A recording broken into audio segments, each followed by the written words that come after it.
उत्तर प्रदेश के बोरिया थाना क्षेत्र के रानीगंज बाजार में एक खौफनाक मंजर देखने को मिला जब कातिल युवक गिरफ्तारी के डर से अपने घर में जाकर फांसी लगाकर जान दे दी। उसी घर में जिसमें उसने किन्नर को मारकर बक्सा में छुपा दिया था। क्या हुआ था ऐसा? पूरी कहानी काफ़ी खौफनाक है। एक घर से 2 लाश मिलने पर पूरा हड़कंप मच गया। क्या हुआ था अभिनंदन है। आज हम आपको ऐसी कहानी बताएंगे जिसमें एक कातिल ने एक किन्नर को मारकर 4थे मंजिल पर बक्सा में छुपा दिया था। पुलिस ने पूछताछ के लिए उसे शक के आधार पर बुलाया। पूछताछ कर उसे छोड़ दिया गया तो उसके बाद उसने उसी घर में जाकर फांसी लगाकर जान दे दी। बलिया जिले के बोरिया थाना क्षेत्र में एक बाज़ार पड़ता है रानीगंज में। एक युवक रहता है जिसका नाम रवि गुप्ता है। उम्र करीब 18 वर्षीय होगा कि बाज़ार में ही डेयरी की दुकान चलाता है। 1 वर्ष पूर्व मोना गुप्ता नामक युवती के साथ उसका शादी हुआ था। 18 फरवरी 2026 को दिन बुधवार शाम को वो डेयरी का दुकान बंद कर घर आया और खाना खाए बिना ही मकान के 3री मंजिल पर जाकर सोने के लिए चला गया। उसके बाद सुबह काफ़ी देर तक उस कमरे से कोई भी गतिविधियां नहीं समझ में आया। घर वाले परेशान से दरवाज़ा खटखटाया, कोई जवाब नहीं आया तो घर वाले ने, रवि के पिता ने आसपास के लोगों को जुटाया। उसके बाद उसने दरवाज़ा को तोड़ा तो अंदर का नज़ारा देख सभी के होश उड़ गए थे, क्योंकि कमरे के अंदर पंखे के हुक से रवि का शव लटका हुआ था। पिता की ही सूचना पर पहुंची पुलिस ने टीम ने छानबीन शुरू की, परिजनों से पूछताछ की। वहीं पर मौके पर फॉरेंसिक टीम भी जांच पड़ताल कर ही रही थी कि घर में से एक बदबूदार दुर्गंध आ रहा था। पुलिस ने परिवार के लोगों से पूछताछ किया तो परिवार के लोग कुछ बता नहीं पा रहे थे ये दुर्गंध कहाँ से आ रही। तो पुलिस ने सीढ़ी के रास्ते 4थी मंजिल पर चले गए, जहाँ टीन सेट के नीचे एक बक्सा था। बक्सा को तब पुलिस ने खोल कर देखा तो उसमें एक 65 वर्षीय महिला का प्लास्टिक में लिपटा हुआ शव था। शव को बाहर निकाला, प्लास्टिक हटाया तो उसके महिला के सिर पर गंभीर चोट के भी निशान थे।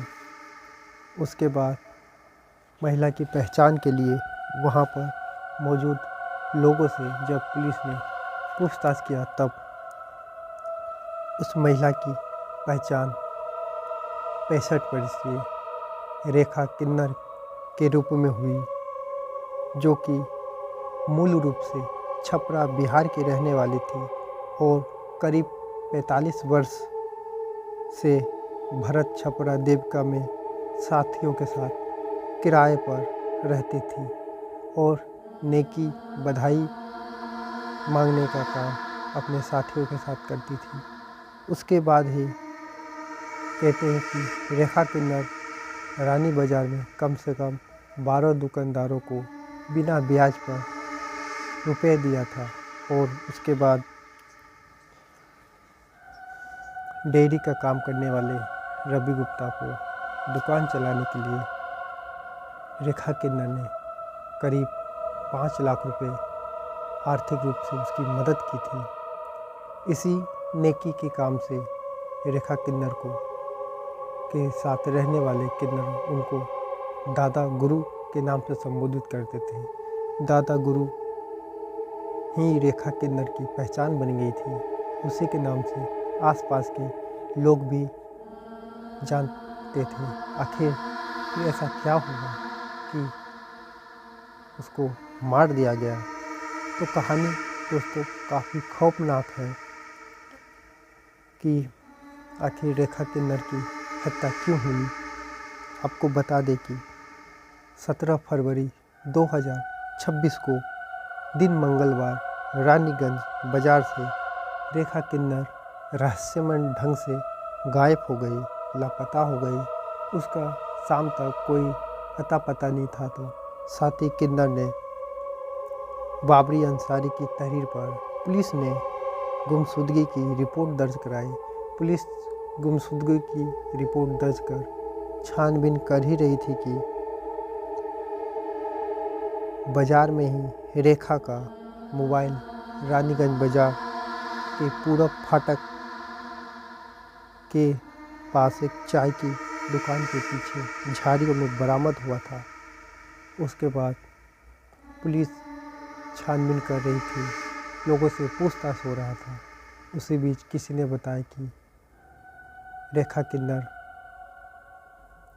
ने पैसे बांटते हैं और बिना ब्याज के। तो उसी तह में जाने की कोशिश करते हुए पुलिस छानबीन कर रही थी कि रवि गुप्ता के मकान के सामने एक आभूषण का दुकान था। उसमें लगे सीसीटीवी कैमरे की जब पुलिस ने जांच पड़ताल की तो उसमें मंगलवार को रेखा किन्नर को रवि गुप्ता के घर के अंदर जाते हुए तस्वीरें वीडियो कैद हुआ। लेकिन आश्चर्य की बात यह है कि रेखा किन्नर को वापसी लौटने का कोई फुटेज ना ही कोई वीडियो सामने आया। पुलिस शक के आधार पर बुधवार को दिन में रवि गुप्ता को पूछताछ के लिए थाने बुलाया गया। जब रवि गुप्ता से पुलिस पूछताछ कर रही थी तो रवि गुप्ता के पसीने छूट रहे थे। उसने गोलमोल जवाब दिया, जिससे पुलिस ने उसे छोड़ दिया पूछताछ करने के बाद। और शाम को दुकान पे था, दुकान से बुधवार को शाम वापस आया घर और बिना खाए चला गया घर के अंदर। उसके बाद गुरुवार को सुबह पंखे के हुक से उसकी लाश लटकते हुए मिली।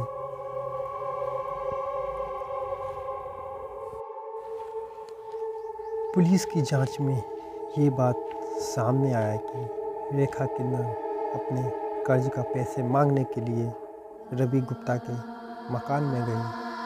वहीं पर शायद रवि गुप्ता भी था। उससे अपना पैसा मांगने के एवज में कुछ विवाद हुआ होगा।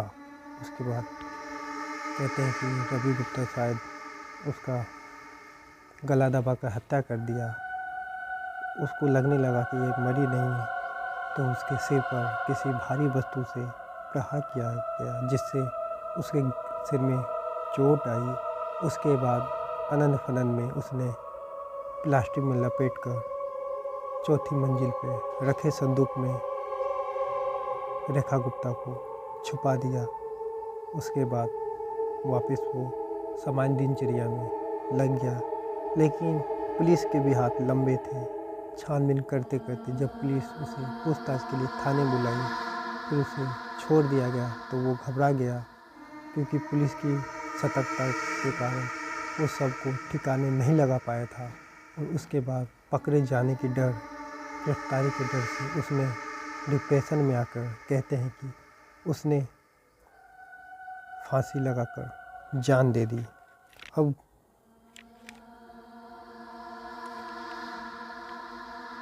फिलहाल पुलिस रवि के पिता, रवि की पत्नी और एक अन्य महिला से हिरासत में लेकर पूछताछ कर रही है। ये जानकारी जुटाने में लग रही है क्या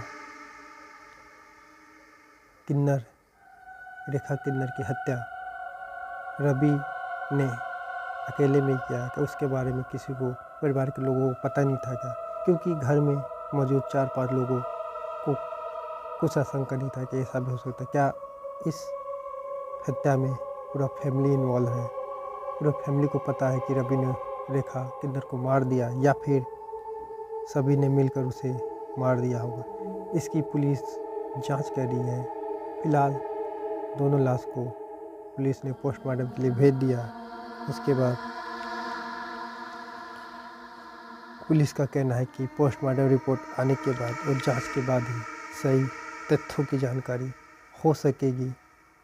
फिर सवाल ये उठता है कि सबसे बड़ा सवाल ये है कि आखिर रवि ने आत्महत्या क्यों किया।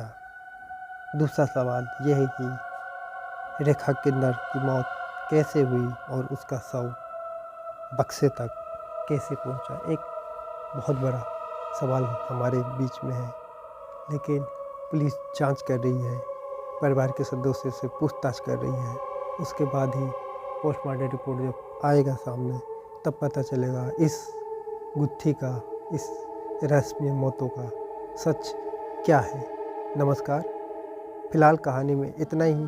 फिर मिलेंगे किसी नई कहानी के साथ। जब तक के लिए नमस्कार। ये कहानी से ये सीख मिलता है कि जुर्म की दुनिया में कदम रखने से और किसी विवाद या फिर डिप्रेशन में आकर कोई ऐसा कदम न उठाएं जिससे कि आपको आखिरी में मौत को अपनाना पड़े। ये पूरी कहानी में यही हुआ। पैसे मांगने गई रेखा किन्नर को रवि से विवाद होने के बाद रवि ने उसको गुस्से में आकर जान ले ली। उसके बाद पुलिस से बचने की कोशिश की, लेकिन पुलिस जब पूछताछ शुरू की तो डिप्रेशन में आकर घर चला गया और सबको ठिकाने नहीं लगा पाया था। उसी डर के कारण वो सुसाइड कर लिया। तो कहानी में फ़िलहाल इतना ही। फिर मिलेंगे किसी नई कहानी के साथ। जब तक के लिए क्राइम की कहानी कैसों की जवानी को देखना ना भूलें। एक नई कहानी के साथ हाजिर होते हैं।